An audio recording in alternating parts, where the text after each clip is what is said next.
The idea here is we're looking at physiological adaptation, first model. Second one, there are 3 metabolic pathways, and don't get too hung up on this. If I put power on this axis and time on this one, there are 3 metabolic engines that drive all of human performance.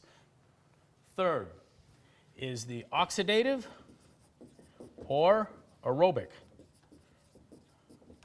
And this pathway will only account for about 40% of max output, and that's probably being generous, and doesn't deteriorate, fade, or drop off in any reasonable time period.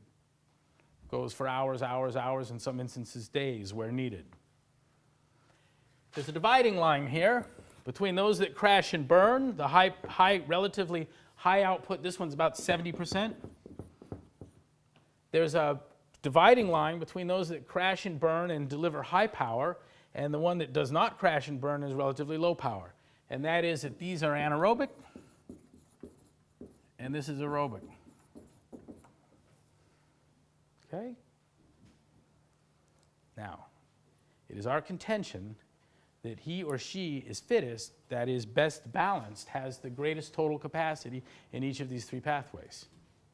And critical to this program is our understanding and the formulation for which we've devised to get past the understanding that excessive time spent out in this pathway, the aerobic one, greatly blunts capacity in these other 2. Compromise once again. Compromise once again.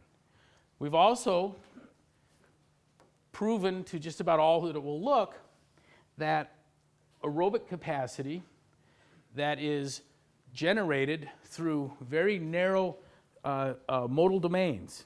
That is, I bike and that's my primary exercise, or run or swim, or bike, run, and swim long. That the aerobic capacity engendered through that narrow focus, narrow modal activity, be it 1, 2, or 3 efforts, has very little transference to other activities. Very little. Very little. So I can take, and if you got anyone that you'd like to experiment with this, bring them out now. If someone wants to offer themselves up, it's fun to do, it's fun to see, it's enlightening.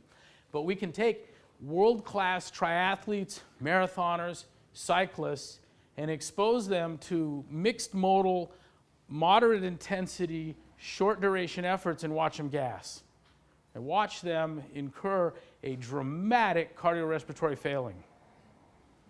The understanding is, and this is not just CrossFit material, this is well recognized within the literature, within the sporting community, that VO2 max, that gold standard for aerobic output, is highly specific to modal domain. Highly specific. So you could have enormous cardiorespiratory capacity in the pool and none on the track. Lots on the track, little on a bike. Lot on, track, bike, and pool, and wind nearly instantly shoveling gravel. Silly as it sounds, that's one of the Canadian Armed Forces fitness tests. And the people that went through the CrossFit program were shoveling gravel like sons of bitches.